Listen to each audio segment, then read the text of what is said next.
I have is a Dremel tool here, and it has a sanding drum on it here. You can see that's got a sanding piece on here. Got eye protection. Never know when something's going to fly off or what you're working on. Even this little sanding drum here has broken off in the past and come flying towards me, so it's always good to wear eye protection. So what I have here is I have a shirt, and I got the Dremel tool, and you can put it on, I usually put it on low to start off to see how it goes. Take the edge of the shirt and just kind of push it against there. I fold the flap down, or the edge down, and slowly take the material off.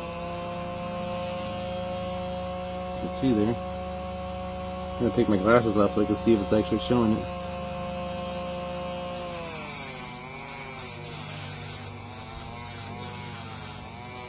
Now if you have it on high, you could possibly get the material caught up in, wrapping up inside the Dremel, which has happened before. Just got to back off, move away your hands, and turn it off. But this gets the work done pretty darn quick. Now for like the top of the shirt, I can pretty much go like this to it and weather it down too. Might want to have it on a different surface besides your hand. It's up to you. You can actually wear leather gloves if you want to, but keep in mind, if you're wearing leather gloves or any type of gloves when you do this, there's also that same possibility that material on your gloves may catch in the Dremel tool and wrap up in it. I mean, I can show you here. Watch. I don't want to wreck my shirt though. I was going to say I would let it catch up. Although I'm taking the material away, I'd rather not put a big hole in this right now.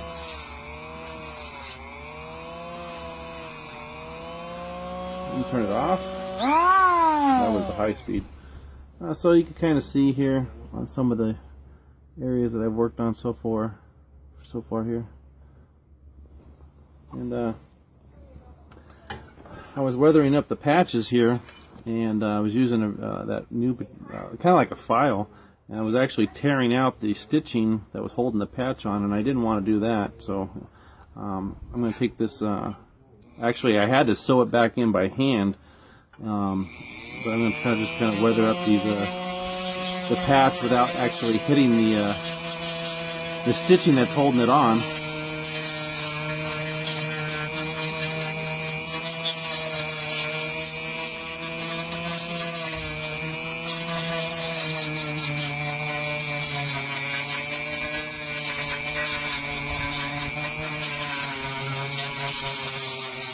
Now this patch is from The Walking Dead. I got it off of eBay.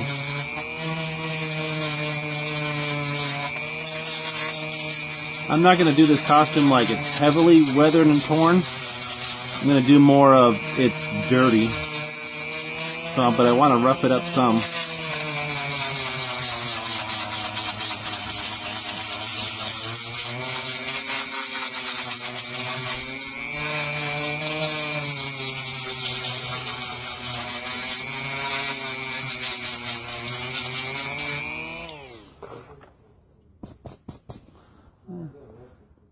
A little bit worn up.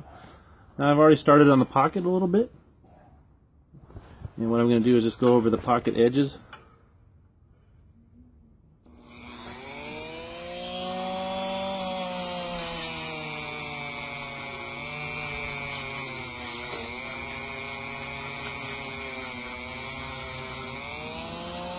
Might not be able to see too much because it's a little low on my camera. Just trying to hit the edges and stuff that would wear away first if it, you know, rubbing against the ground or rubbing against anything.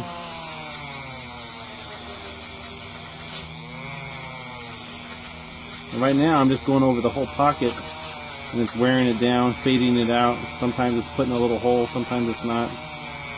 But basically just fading out that new color. So I'm going to... I always think the switch should be put on the other way. I always seem to never turn it off right. You can see the pocket here. Kind of fuzzy, faded. I'm going to do that. I'm going to do the edge of this shirt here. I'm going to do the whole thing. So that's some tips on weathering it with the Dremel tool. Like I said, Now you could if you put it here and you push against it hard, it's going to make a groove, and that kind of, after a while, doesn't look very good. I did that to my Jeepers Creepers jacket when I first started out, and I didn't like the way it came out, but it still looks good. But you can see those big grooves, kind of loops through the material. I like it just kind of worn down on the sides. And you know, you could take a file to it. I had the other tool. Let me see if I can pause it and grab the other tool real quick. I got this tool at Home Depot, and I can't remember the name of it now.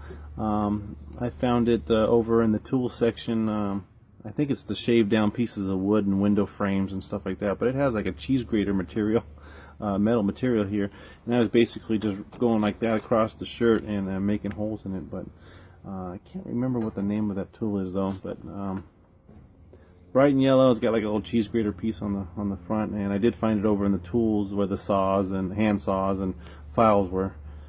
And there you have it. If you have any questions, let me know.